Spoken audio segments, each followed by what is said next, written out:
Welcome to DFS Karma, where we talk about our favorite fantasy sports plays for football, basketball, baseball, and pretty much everything else. Be sure to check out and create an account with all of our partners, such as MonkeyKnifeFight.online, PrizePicks.online, and StatHero.online. Use the promo code KARMA on any of these sites to get an exclusive deposit bonus. And don't forget to check out all of our free fantasy content on DFSKarma.com, as well as our own premium plays. Without further ado, let's get the show on the road. Please welcome today's hosts.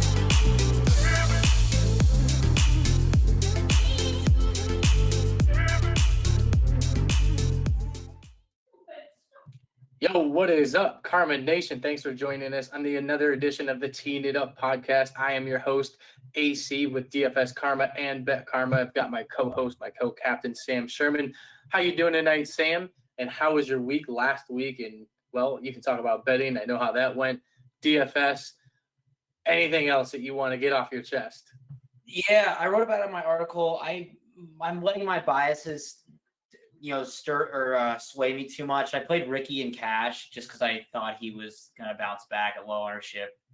He didn't. He sucked again. I should have played. I was like, Woodland's number one on my model. I'll just play Woodland. And I switched to Ricky because I had salary. Cost me cash. Broke even in tournaments. Yeah, I've had my second outright in 3 weeks at Sung Jae.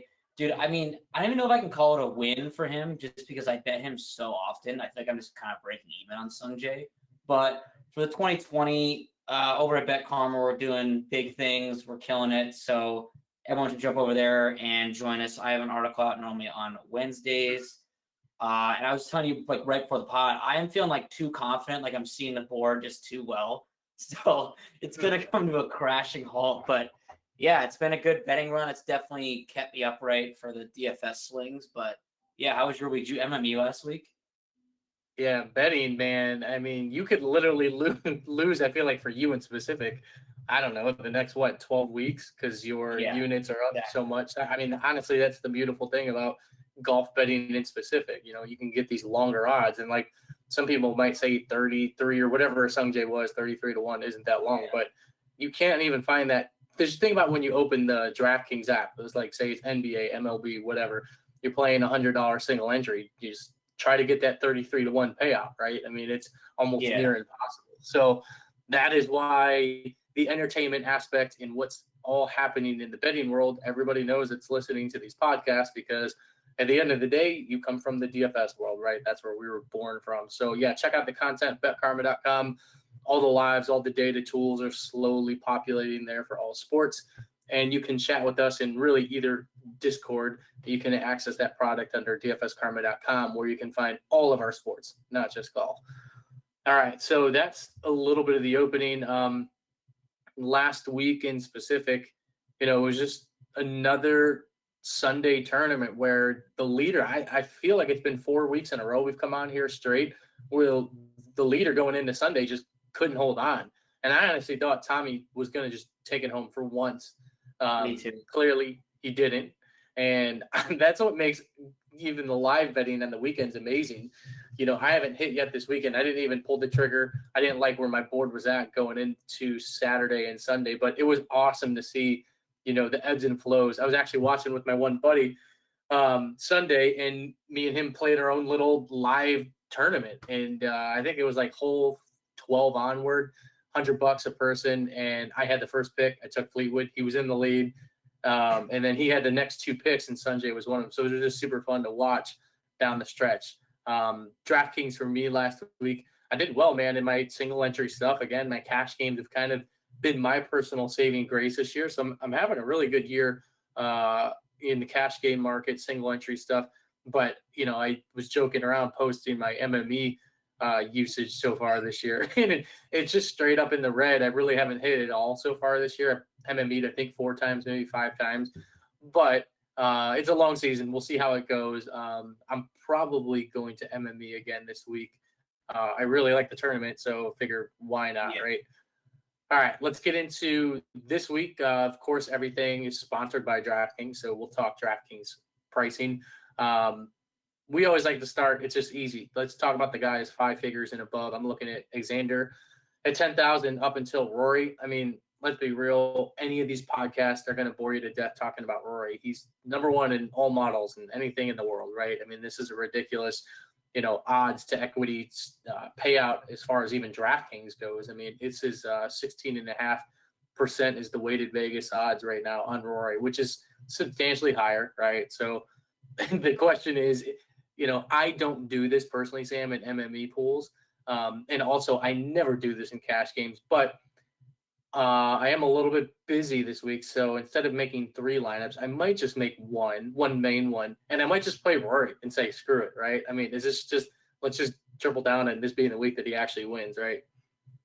Yeah, dude. I mean, it's like yeah, exactly. You just said, I mean, his performance over the last, like the fact that he doesn't have a win is like more shocking than anything, which sounds so stupid in golf because it's so variant. But like literally it's come down to if you basically ended if you ended after Saturday, the last like 5 tournaments he's been in, he probably would have won 3 of them. Like it's absolutely crazy. Like he just can't close on Sunday.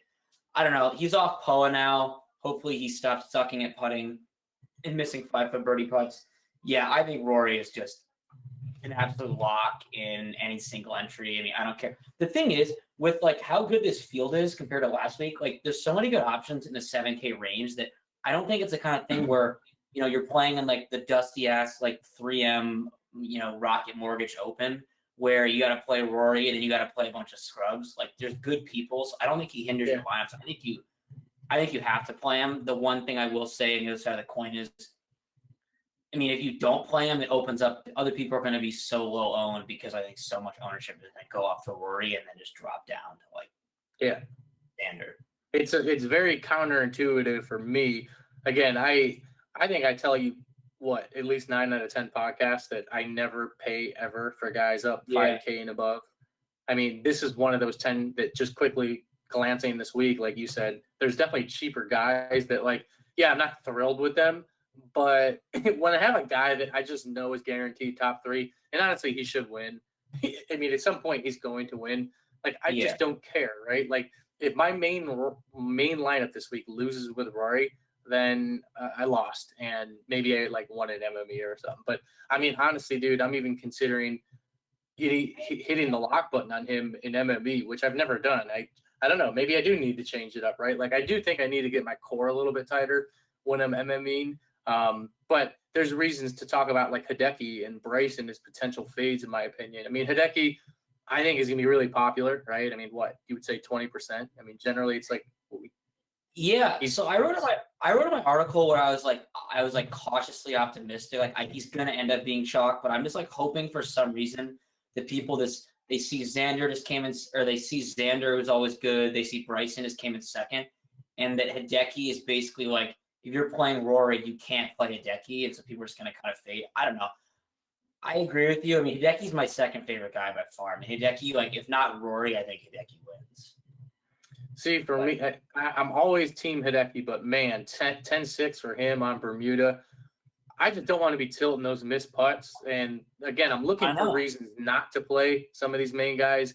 And again, that's where I need to personally, I'm getting better at tightening the core up top. I think I need to tighten the core a little bit in the mid to low tier, and we'll get to that later. But honestly, I would probably right now, just looking at it, probably X out Hideki and just hope he has a bad putting week. He's literally always going to strike the ball well. Bryson's hot, but I don't know, man. So, I mean, I love Bryson. I do.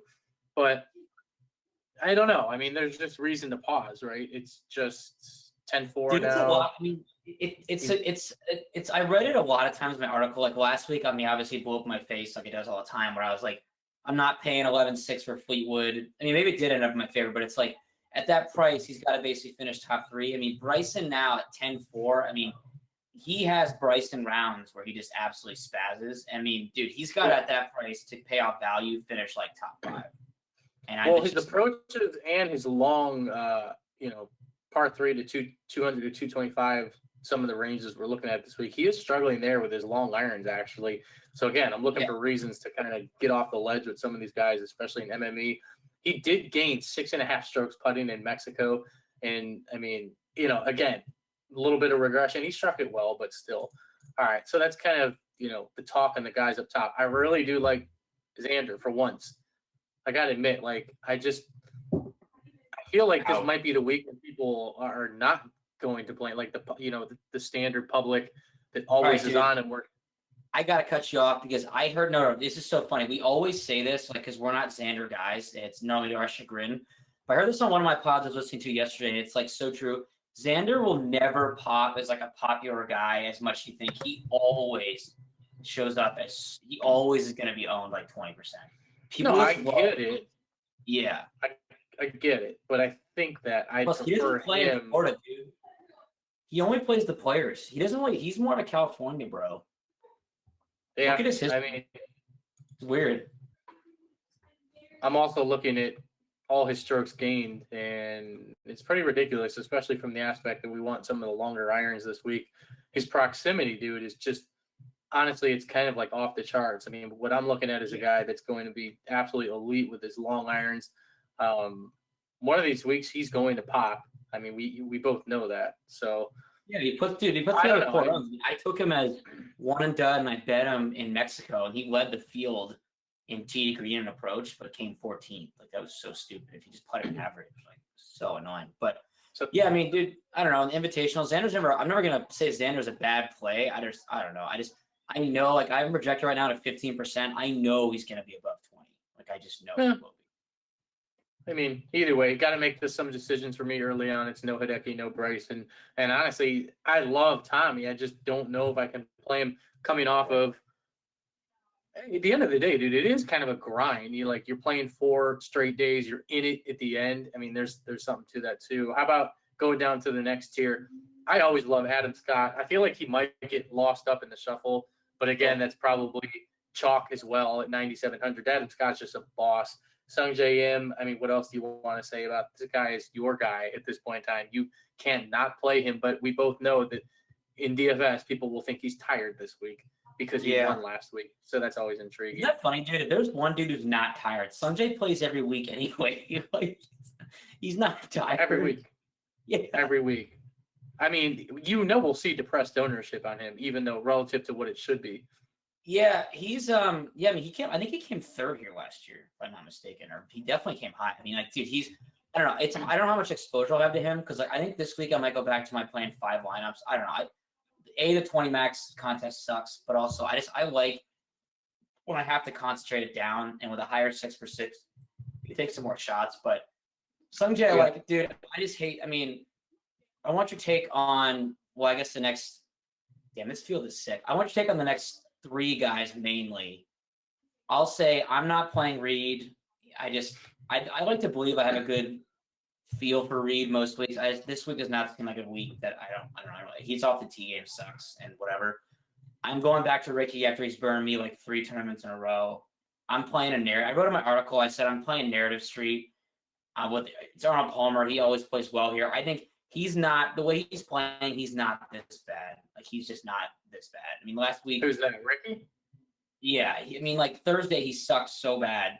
And also, I mean, it's tough. I hate when people say things like, oh, I'm just going to discount that miscut. But I mean, that PGA National is so hard. I mean, it's such a tough course. It's such a tough tournament that it's hard to be like, oh, he missed the cut there. And then, dude, what's your Brooks? I mean, that is a low price. Oh, so, man. Yeah, I mean, I haven't really looked too much into Fowler. I really don't play Fowler as much as everybody else does, but I get it. 9,300 is kind of a fair price for him, so I'll definitely get exposure. I kind of like your take on Reed. I had nothing. I didn't even think about Reed, and I didn't click anything into Reed. I just kind of left it alone right now. And maybe that was me already overlooking him, to be honest. So I don't know, man. Reed is that type of guy that he's just so volatile. He's going to win, and he's going to win multiple times. But I really don't he's the one guy I don't really like going back to as well. So it's expensive. Brooks, this is a no doubt about it for me. Just no brainer. I mean, to me, this is probably the easiest game theory play of the entire season so far in the 60 days that we've been doing golf, or a little bit over 60 days now. So at the end of the day, it's Brooks Koepka, right? I know we dog him on some podcasts, but just looking into some of the stats, I mean, he kind of checks a lot of the boxes I'm looking into. He's going to be ridiculously low owned for Brooks Koepka. I don't know what you're seeing right now, but I can just 8, dude. Yeah, that's ridiculous. I mean, it's not even a full field, right? That's like 3% in a full field, So yeah, I mean, there's that. There's the game theory of just because nobody else is playing him. And then there happens to be I saw a little interview clip when I don't know when it was on Friday night or something like that. I happened to get home super late and the Golf Channel just is on my upstairs TV literally 24/7. And I happened to catch him like one-on-one, just totally admitting like, listen, he's like, I know my stats look terrible, but he's like, I'm telling you guys, like, I'm closer than you think. And like, I literally went to my notepad, took a note down, put it on a sticky note and said, play Brooks next week at Bay Hill. Just, dude, I'm telling you, he's going to come and ball out a little bit. And then I saw his price on DraftKings and I'm like, yes, nobody's going to play him. So dude, all we need, if Sandal, what's his name? Bramble E just comes out and says Brooks is washed. He's winning this tournament. Like, that's all I need is him just to say that Brooks. I mean, no, I 100%. I mean, what I'm getting at is, I mean, would you rather play him or Rose? Because both have looked like absolute garbage. Oh, I'd go Brooks all day. I mean, Rose fits this course better. So yeah, the stat guy in me wants to say Rose, but yeah, I agree with you. I mean, Brooks. Yeah, dude. I mean, he's like Reed in a way that they could miss a cut. He's pissed. Yeah, he's fear, and it's like they don't need to be. Some guys need to be informed to win. He does not at all. He was totally transparent in his interview too, which was so awesome. I was like, damn, I like where he's at right now. He totally admitted he's not. I know we've talked about him being hurt. He was very upfront and said he is not hurt right now. It was not affecting his game. He just was missing. When the golfers know they're just off, dude, all it takes is that freaking practice round right before next tournament, right? And so I'm going right back to that. Well, anyways, I love the Koepka Rory pairing. Might go that route for a lot of lineups, hopefully in MMA. All right, let's move down. Finau the GOAT, obviously 8,900. As you said in chat, everyone's gonna play him all the time. Nope. I love Finau, but there is but. Finau kind of burned me a couple times recently, so I'm a little bit pissed at him. I know that means some other people are. He can get a little wild. He was 51st at the Genesis, so he's just going to be owned. He's like what you mentioned about Xander earlier. Like, people are going to play him; they can't help it. I got no problem with it though. Now, what about Stenson? I mean, this guy is just an enigma. Yeah. I mean, he just what the hell has he been doing? Where has he been at? He he won the Hero, which who cares? Like an 18-person field in December, but I mean, he's like had middling finish in the Hero. What? Yeah, I did not know he won the Hero. Yeah, but I mean, I never really give a shit about that. And then Stenson, he always kills it here. He'll probably just come in top 10, but I don't know. He hasn't played in a month. I'm not. I mean, he's gonna be super owned. I think like he's gonna be like owned in cash. He's gonna be on. I'm not playing. I mean, I was telling you off air. I mean, I sort of like a new model thing. I mean, his ownership compared to his real like top 10 odds, top 20 odds, I'm not playing with that ownership. Yeah, there's some about Stenson that like I've been burned by Stenson so many times in the history of my DFS career that I damn well know. I know if he's chalk, like he's like, I mean, again, it's a shorter field, so everybody's own. I don't know. He's a guy that I'll go underweight on, no doubt. Oh, and like I'll play him in majors and he'll burn me again, but I mean, whatever. Yeah, because he'll be 7,400 on DraftKings, right? Yeah, I'm already locking him in cash. Benny on, I'm not playing. Oh my God, Finau's projecting for 8%. Holy, might have to reevaluate that. Ben, who'd you say? Ben on? Yeah, I'm not playing him. Oh, dude, you gotta play him. He's so fun. Did you see me retweet his tweet? Like the dude's just he's on Twitter now. This is a follow him on Twitter. You haven't followed him till now? Oh, he's hilarious. No, he's the man. I'll respond to the trolls and be like, yeah, putter was a little cold today. I mean, I play him all the time. Like now I just have to, I mean, I'm out. Now, I think he is an amazing play this week. Because I think get like 1+% owned. It's just, you can't. I'd rather have guys that I know that are striking the hell out of the ball. Like that's why I always play Corey Connors, because Corey Connors 1 week will putt well. Corey Connors will win. I told you last week not to play him. Look what happened. He shot 100. Yeah, he shot a little 100. I'm still on Connors, dude. Just wait. I'll get to that 69. I'll probably play him this week, but I'm just saying. Yeah, depending on, I don't know. I'm one guy I already bet him early in the week. Who I'm souring on because he's getting a lot of traction is Leishman. I did not. Yeah, I think don't he know would about be Leishman, and now he's like, I'm having like 16%, which I don't like.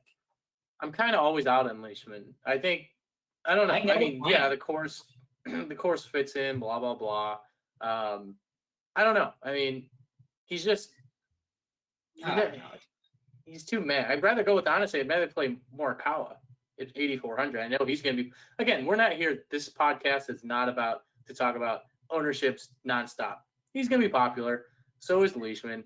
I just prefer Morikawa. You know, like the one thing I've totally, and again, this is just common sense, but I'm trying to get better at, even though I suck currently at MME, I have hit in the past, is like you got to take more stands, right? All of us just talking out loud. And I feel like, yeah, Leishman's just one I would just go to Morikawa instead. I like Fitzpatrick a little bit. Nobody ever plays him. You know, he is the random. He sucks, but he's the random dude that should fare well on this course. And I am looking for some names that don't register with, you know, the populace over here in America. He finished second last year. He'll get ownership. Dude, I can't believe I'm saying this. I wrote in my article, I am playing Bubba Watson. Yeah, it's interesting. I didn't see that. I saw. Not gonna be owned. Dude, he's around Morikawa, Hatton, Leishman. Like, he's not going to be owned. Well, you saw me ask about weather because it's supposed to be extremely windy. And honestly, it looks hard to predict the split. The one thing I will say is if you can get the earliest tee time possible on Thursday a.m., that's where I'm leaning. But there's going to be an advantage. Yeah, I saw it right before we got on the pod, like 10 to 15 in the morning and like up to 30 in the afternoon. So I need to see. I don't know when Bubba's. The afternoon squad could get crushed. But Bubba, I know. You know how he plays, dude. He's gonna hit right into the wind with his crazy fades and his cuts and just I don't know. Also, of course, Rory's in the morning. Like, of course he is. I know. Don't tell everybody that. I'm trying to keep that one a secret. Oh God, I think Bubba's in the afternoon. Oh God, Bubba's in the afternoon. I know. When I saw that, I was like, yeah, you got to be out. We talked about this in Discord. I don't know, dude. Hatton, he ranks high for me. I like Hatton as a play. He clearly is totally fine. I was wrong. I just don't want to play him at 20 plus. I mean, this gets in the range where I know you said we can't always talk about ownership, but like, I might go back after I full faded. He was mega chalk and screwed people on Sunday. I'd rather play Billy Horschel. People are not playing because he had a bad Sunday. I have played me some Billy. I actually, again, this is a little bit more MME talk. I don't mind Lee Westwood sandwiched between all those names we just talked about. Well, Westwood's been playing really well. And, dude, if it's supposed to that's like he's been playing well for a while, though, now. And if this is as windy as it looks like it's going to get, again, that's when the Westwoods of the world, they stick around. You never know. I didn't even see what time his split is. Moving on, I think we've talked about Scotty Scheffler a lot. I don't know if I'll go back to that well, but he is an interesting ball striker. Abraham Answer is going to be highly owned at 7,800. Such a shame. He's a guy, one of my favorite guys. Yeah. He's a guy, though, that I'm going to fade. I just think that, I don't know. He's played really well this year. I've played so much Abraham Answer. I'm one of the original founding fathers of the Society of Answer. But, again, I would just rather dabble with some of the other guys in the low 7K range. Like, who's to tell me that there's like 6 guys that are better or worse than Answer? I mean, nobody can tell me that. I can't tell them that. It's honestly a coin flip. So, again, that's why I keep gravitating. Answer's like probably in my main lineup this week. No, I think it's a great play. I think it's one of the best, quote unquote, initial value looks. However, Abraham Answer technically does a lot better on the West Coast and the Texas-Mexico region, obviously. If you look closer, again, it was just me nitpicking, but I don't know if he's got the long irons, dude, to sustain this course. And I think he's going to be so popular. Like, I put it like this. I'd rather be on a popular Tyrrell Hatton than the Abraham Answer. And honestly, dude, I would not, dude. Abraham Answer will like kind of just not make anything, but just have like a middling finish. Hatton could finish top 5, but could also finish like 105th. Like, he could literally shoot 80. No, I agree, but he'll explode. Which is Hatton's got I've got a little Bryson in him, no doubt, and it's actually really funny when it comes out. I just hope it doesn't come out this week. But I love Max Homa. I'm worried he's going to get popular because he's been playing so well. I am worried about it. Yeah, I was trying to figure that one out. I couldn't really figure that one out. I have a feeling it's not going to be the case. Again, it's a shorter field. That's the problem. Like, that's why it's hard for us to talk about ownerships because generally everybody's going to be freaking owned. There's only – I got, my big call out tonight so far in the podcast that I wanted to stress was Brooks. I think it's ridiculous that Brooks is going to be the owned percentage he is. Another one is, dude, we didn't even mention his name, but, dude, Jason Day plays amazing in the wind. He's got the game for Augusta. He's going to win. He sucks. Yeah, I'm just 5% owned. Dude, all I'm saying is your boy Poulter, 5% owned. Let's just play Rory, and then let's just drop down and play Joel Dominant. I don't understand why. I saw you write him up as your cash game play, and of course, me being an absolute. If I owned it, fucking Answers, society, then I literally own equity in this dude because I've literally tweeted at him. I mean, me and him are boys on social media. I feel like we have played Dominant cash more than anyone else has. I wish Joel Dominant knew that I was one of his loyal truthers and that I played him more than anybody in this entire little ecosystem that we live in.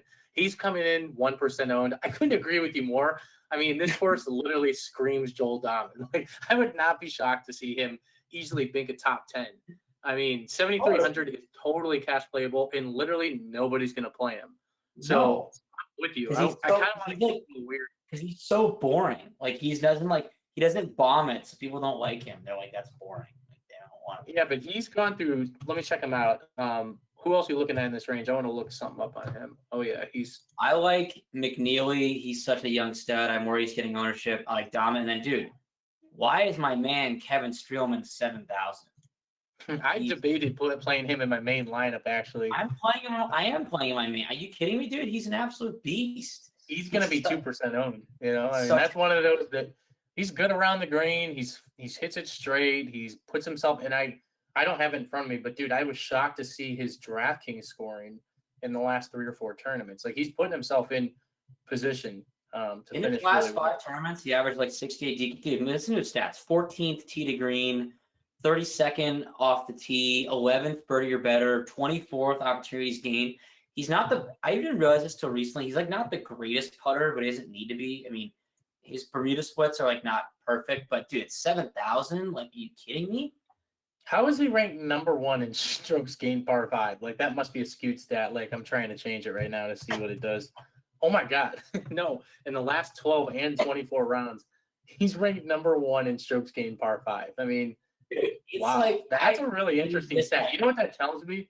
That tells me he has a game plan and he's executing it to his full. He's birdieing everything. He's not getting any eagles because, come on, Kevin Streelman, if he's getting an eagle. He hits the ball 200 yards. Who cares? Yeah. He's putting it in perfect spots. You're right. His putting is freaking atrocious. Man, if he could have a good putting. You have to hit fairways because the rough is super thick. I think it's even thicker this year. Yeah, you obviously want distance that's long, but it doesn't matter because Streelman might win this tournament. Okay, he's not going to win the tournament, but he's pretty good with his irons. A little questionable from the 150 to 185 range, but I like it. I don't know. Sorry, I can't believe I skipped over my favorite player in the entire tour, Carlos Ortiz. I will be playing Carlos Ortiz. I mean, dude, why is he so cheap? I mean, the guy just. I mean, it's kind of like the whole fallacy of Abraham Answer because I was going to talk about him if you weren't, but yeah, dude, I saw him in your article too. Carlos Ortiz, 7,100. I mean, at the end of the day, the dude scores DraftKings points, so the odds are increased to make the cut this week, being a shorter field, and there's a decent amount of par 5s. So if Carlos Ortiz just keeps plodding along like what he's doing, dude, he should have at least one really good round, and he should have another round where he's scoring enough DraftKings points. And honestly, dude, at 7,100. What do you really need? I mean, T25 is, pretty much all you actually need. You're not playing 6 guys who are going to come top 5. That's not where you're going. I mean, you just want a made cut Streelman. God, I'm so excited to play Streelman main lineup. I'm so mad that I'm seeing Streelman is ranked number 1 strokes gained par 5 because I already know what's going to happen. I'm going to play him in my main lineup, and then he's not going to have one eagle. That's what happened to me with Finau a couple weeks ago. I was shocked. But anyways, there's a couple other guys down here. You know, there's names from the past, man. Like Charles Howard III a few years ago. My God, we'd all be playing him at 7,200. He's literally dust. I hate him on Grillo. Never playing him. Nope, down with Grillo. Matt Wolf's not ready yet. I know you're gonna play Keegan, but I'm not. I'll probably play Keegan in MME, but not in like any main. He's just I can't take the pain of him in any main lineups anymore. Believe me, I would love to get cute. This screams another Keegan course, right? I'm just even in MME, you gotta be careful because he just what's gonna happen. No, dude, Munoz, he will be in the right? Yeah, Munoz. I mean, I play him every week. I mean, he's underpriced. He should be like 10,000. Is he a young dude? Like, where the hell is this guy coming from? Munoz, dude, I played him forever. Yeah, he's like younger, but he like hasn't been like good at golf until like 6 months ago, and he won. I am not a Cameron Champ guy, but that price is bad. Yeah, we talked about that in Discord chat this morning. The thing that sucks is so freaking bad around the greens, which there's big runoffs here, fast overlays, and I guess they're trying to make it a little gusto light. Like making a double. Dude, by the way, I'm just clicking as we're talking. I'm looking through Sebastian Munoz. Oh my God, he looks amazing for this course setup. Like I'm looking deep into the iron play. So if he can keep doing what he's been doing, he's 8th in approach for me from 175 and above, 13th in birdies. I mean, dude, he's an absolute stud. Yeah, I like him. Who else? I always play some Kevin Na. I guess he's down here. He's kind of like one of these guys. You bring him up like every single pod. Kevin Na is loyalty, bro. I've won big money with Kevin Na in the past. I will always pay you homage. I'm in the Kevin Na Society Lounge Club too as well. How many societies are you in? You're in the Damen one. You're in the Answer one. Who else? I'm gonna do it. I'm gonna play Patrick Rogers. I'm seeing like a couple of sharp people I like have bet him. That's a little egregious to me, but he's yours truly started the Patrick Rogers loyalty fan club earlier. As you know, he's made 7 to 8 cuts so far this year. Guess what? The one time that he decided not to was the one that I played him in the main lineup. So fuck Patrick Rogers. Dude, that was so funny. I am out of that club. That was a big week for me too. I had a really good lineup, and then he was the one guy that just annihilated it. And he's been 7 to 8 this year, so I've cursed him. So go ahead and play him. I think that was the week where you bought the Wi-Fi on the plane, only to pull up the tracker and see that Rogers like 8 over through 8, and you're like, "This fucking." I was done. I was done in like the first literally hour of DFS, which is always. I feel like that actually every week. I'm like, oh, I lost this week, and then Friday, Saturday comes around. It's like, oh, I don't even know how, but I'm winning. That's the beauty of DFS ball. Anyone else down here? I mean, there's a lot of dudes down here. I mean, Jimmy Walker, my God, I hate him, but he played okay last week. I saw his name in the mix. Jinju Zhang. I am the starter to the Society of the Jinju Zhang fan club. I play him all the time, so I will be playing him again. Dude, he's got some game. I played him in some MME. I've seen him spike. Denny McCarthy. I'm going to say this guy's name, and I'm going to get it's hilarious. Like, if you want an absolute, punt, no one is going to own him, is Rob Oppenheim. I don't know much about him. Wow, what's his? What is he? This is his 3rd time he's gotten his PGA Tour card. He's 40, but he randomly is good tee to green. He just sucks at cheap as hell. Some people might play Doc Redman down here. He's 6,300. He's kind of been a little I don't even want to call him a DFS darling, but he's been that cheap 6K guy that a lot of people have played this year. I would not be shocked to see some ownership on him, especially, you got to – some of these guys are going to make the cut, like the Doc Redmans of the world. And if they're paired with Rory and they somehow top 25. First-round leader last week, and then not only did he miss it by 1 and then bogey his last 4 holes, then he missed the cut, which was sick. That was awesome. Yeah, that's awful. That was tilting, dude. Oh, my God. Anyone else down here? I think that's about it for me. I mean, who's I like to put you on the spot for like, who's your guy under 8K who can win the tournament? My guy under 8K that can win the tournament. You know what? Man. I'm just going. No, I don't want to say it. You know what? Never forget, dude. I honestly probably would say I probably would say Rafa Cabrera-Bell. We didn't talk about him, but the only reason I like him a lot is he's got an early tee time. He's got a fair price.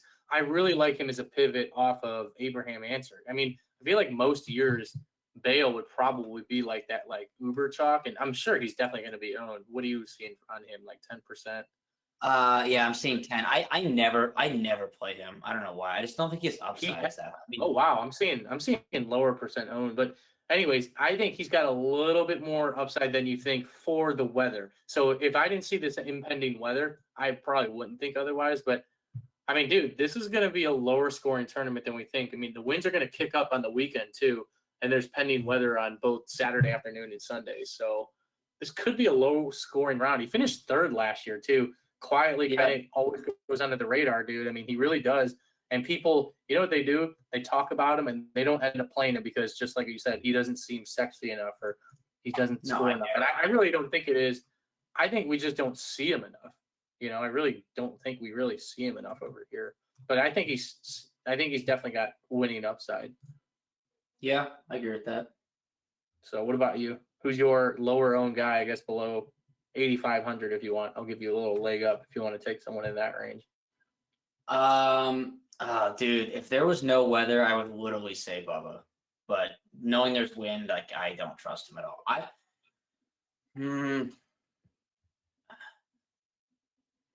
Okay, I'm gonna give two guys because one is like a chalk answer. I've already bet him. Is Abraham Answer because I do think he's a stud.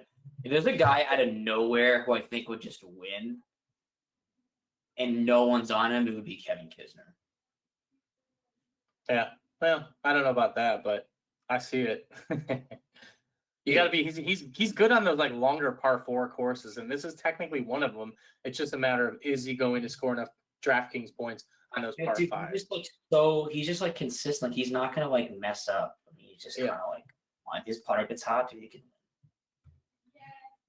All right, that does it for this edition of the Teen It Up podcast. We'll be back obviously next week. We got some big tournaments coming up. The Masters is champ next week, dude. 6 weeks away. Players next week.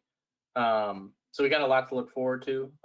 As always, you can find all of our subscription offerings and affiliate networking opportunities with the companies we work with at dfskarma.com and our sister site betkarma.com. Thanks, guys. Good luck this week.